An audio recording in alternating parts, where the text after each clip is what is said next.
What's up, YouTube?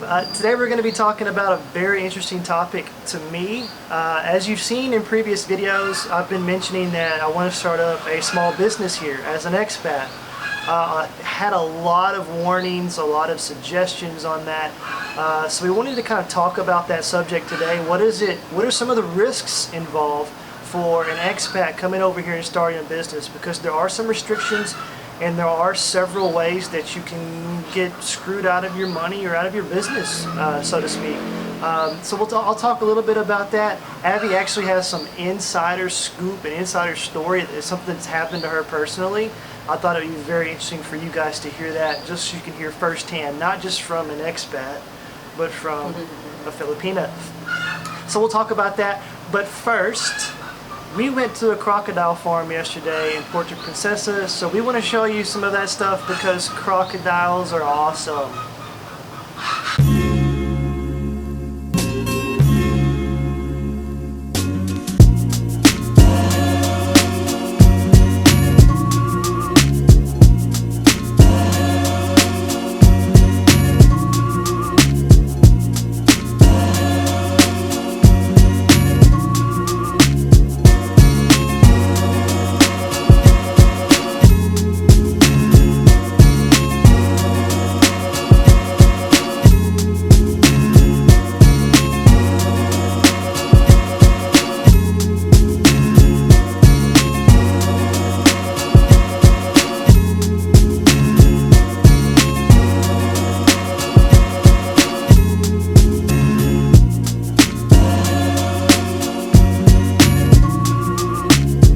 So welcome back. I told you those crocodiles are awesome. They were really huge too.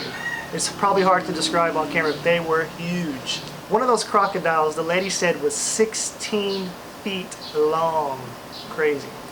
Anyways, today we want to talk more about what are some of the loopholes, some of the risks for an expat coming over here and starting a small business. We've gotten a lot of feedback, a lot of warnings from people on the channel, and I think it's very sound advice because there is a lot of risk here if you want to start up a small business, especially in my situation where, you know, I'm not married. I'm in a relationship, but I'm not married. So, you know, if I was to get into business with a Filipino or a Filipina, I have to know what those risks are. So we're going to at least provide you some of that information. And then let Abby share some of her experiences as well. But again, the restrictions that we know of, first off, disclaimer, we're not experts on this. This is what the research that we've gathered from online, also talking to other people, and then insider scoops over here. But the restriction for an expat wanting to start up a business over here, as far as a corporation is concerned, the expat can own no more than 40%. So that's a huge risk there. Huge risk for an expat if you're wanting to invest in businesses here, because 60% of, maybe if it's, you know, all your company, all your money, there's a lot of risk there associated with that. So 40%, from what we know and verified, there is a restriction there. There's a 40% restriction. So if me as an expat, I want to start a small business, I have to go out there and find some Filipina partner or partners to go into business with me. So if I'm putting up all of my money, there's a risk there. There is an inherent risk associated with that. But again, that's the restriction. Now I want to share, well, let Abby share some of her story and her experiences, because she has first-hand knowledge of this that I think is very interesting for people to hear. So we'll let her talk about some of her story, her experiences, and then we'll come back and I'll give you some of my advice, the way that I'm doing it at least. Not that I'm right or wrong, but just my viewpoints, the way I'm looking at it, and the way that maybe I can help mitigate some risk on my part. So hi, so I just want to share with you my own experience. I've been in a relationship with an expat for actually it's a long-term relationship, and those times where we already decided to buy a property, build our own house, and build our own business together. So here in Palawan, he bought a property, and everything is planned, the house, the buildings that we're gonna build for the business. So yeah, he bought a property here. It's course, it's all in my name because he cannot own a property here in the Philippines. Yeah, so things did not work out for us, and the property is still on my name. And I could take advantage of that. I can just, sell it if I want to. But it's not about money. And by the way, a lot of my friends, few of my friends and the people that just I know, telling me like, you should do this, and so you can get this money and you can have the property. You cannot do anything about that because that's in your name, which is right. But at the end of the time, I still, it's not me. I want to have peace of mind. I want to live a life which I want to. In my situation, it's if I was just thinking about money, if I'm gonna think in practical way about the money matter, that I need to support my kid, I could do that. But it's not about that. It's about who you are. So what I did is I am the one who talked to him to go to the lawyer, and I signed a paper which is called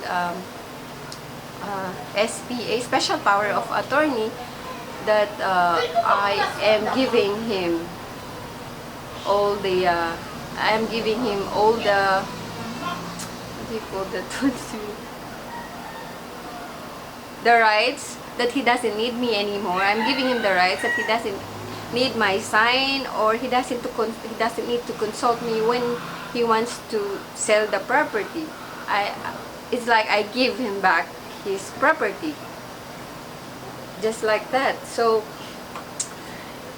yeah, there are people that can take advantage of you. I cannot blame those expats that, oh yeah, you're gonna do a business with that Filipina or Filipino, they will just cheat on you, they will just get your money and everything, and you're gonna lose everything. I cannot blame those people who think like that, because I heard a lot of story. I've seen a story like that. I know some people that happens to them, so I cannot blame them. Just this story is based on my experience, and not all people or not all Filipina, they're thinking just about money, because I am not like that, and I just want to live the life which is I would like to, like being with Chad. We're not rich, but we're happy. We're trying to build something. So as you can see, just from that story, which I really appreciate Abby sharing that, you can see there are very good people here, this one included, in the Philippines. They're very good people, and there are some people who will take advantage of you if they're given the opportunity. I think you saw both of those cases in that story. So you have to be very careful. You have to, if you're a single expat coming over here, you have to be careful. Who do you get into business with? So some of my thought processes on that, and some of the suggestions that I've received from other people is, when you very first move here, don't start up a business right away. Take your time, at least 1 year. Don't invest into any land here. Don't put anything that's not in your name for at least a year, so you can kind of wrap your arms around how things work here. Another suggestion is start an online business where your business is not in the Philippines, so your income, you don't have to give away a lot of that ownership and control by having a local business here. But obviously we want to start something here locally, so that's something that we want to do. Yes, I do understand there are risks involved with that. We are not married. We are in a relationship. Things could go wrong. We're looking at it very practically. You never know. We don't think it's going to happen. But things, we may not work out in the end. So if we did start a business together, where does that leave us? So my thought process is that, definitely want to start something small, not invest a lot of money in the front, and see if we can build it up. I think we're both mature enough people to where if we did have a successful business and then things don't work out, if we parted ways, at least we'll be able to hopefully split that 50-50, right? Yeah.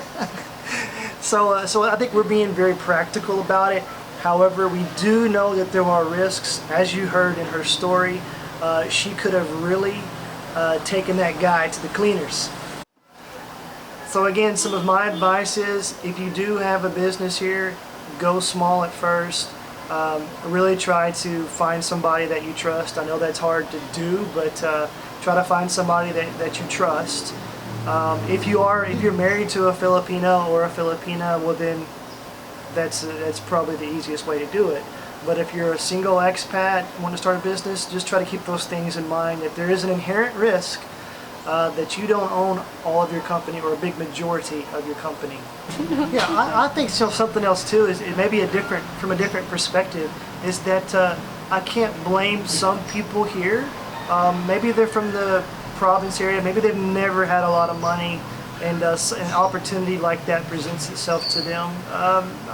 I'm assuming that would be pretty hard to turn down, so I can't blame some people, but I mean, if you kind of step into their heads, you can understand that exactly why they would do that. But again, that heightens the risk. Yeah, but one of the reason is some people are really poor, and that they think if I do this, I can have I can have the money that I want to, and I can start what I want to start. I think that's one of the reason. Yeah. We're not rich as well. My father is only a farmer. If I want to get that all, I can help my parents too, and I can secure my kid and myself. But it's not the thing, and it's not the way I want to end up. So it's really hard to get the trust of a person. But if you know your heart is pure, and you cherish all the moments you've been together, so you cannot do that with the one you've been with. That's my perception. Good advice. Okay, so that's some of our inputs for today's video.